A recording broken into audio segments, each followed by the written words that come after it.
On our first trip to India, Terry and I visited a wholesale herb company in the heart of Bangalore, one of the most crowded cities I have ever visited, with a researcher from the University of Transdisciplinary Health Sciences and Technology.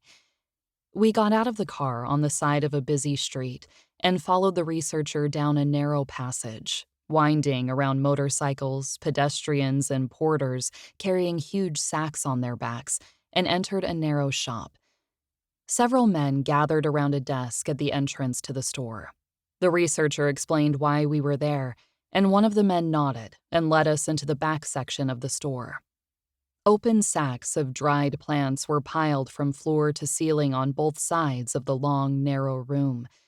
He reached into an open sack and pulled out a handful of dried leaves to show us.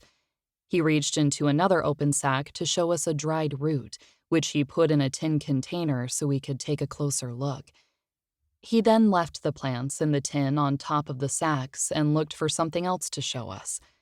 Other clerks came back to fill orders, reaching with their bare hands into the sacks, none of which were labeled as far as I could see, and filling tin containers with material to show to customers at the front of the store.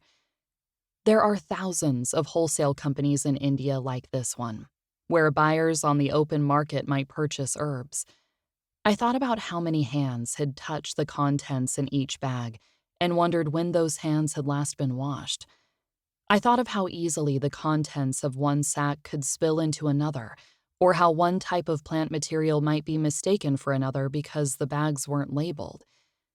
I pictured the bags left sitting open all night and what might crawl inside. The utter lack of care and concern about quality was astonishing. I was equally astonished that our guide, who worked for one of the leading research organizations on medicinal plants in India, was not the least bit surprised by the conditions we were witnessing.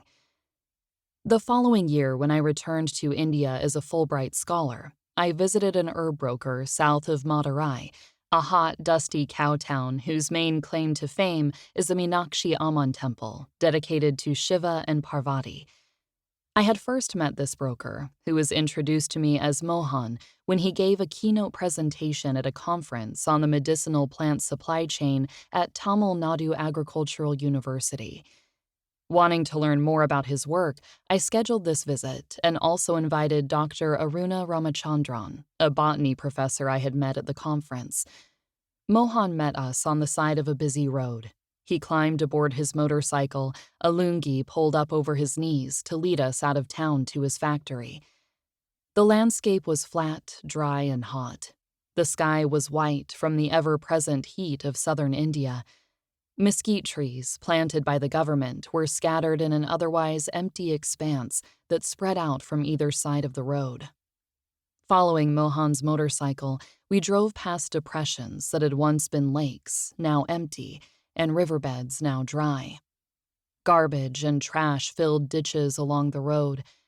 After some time, we pulled up alongside a field of bright pink and crimson periwinkle flowers. We got out of the car to talk with the farmers who grew the flowers on contract for the European phytopharmaceutical market. The farms looked fine, the splash of purple and pink flowers brightening the drab, dusty South Indian landscape. We spoke with the farmers about the inputs they used, how much labor they needed to hire, and the challenges they had faced this season. Then we got back in the car to follow Mohan to his warehouse on the edge of a small village of mud huts. We drove past a group of women sitting on a porch filling small matchbook boxes with individual matches that they lined up neatly by hand.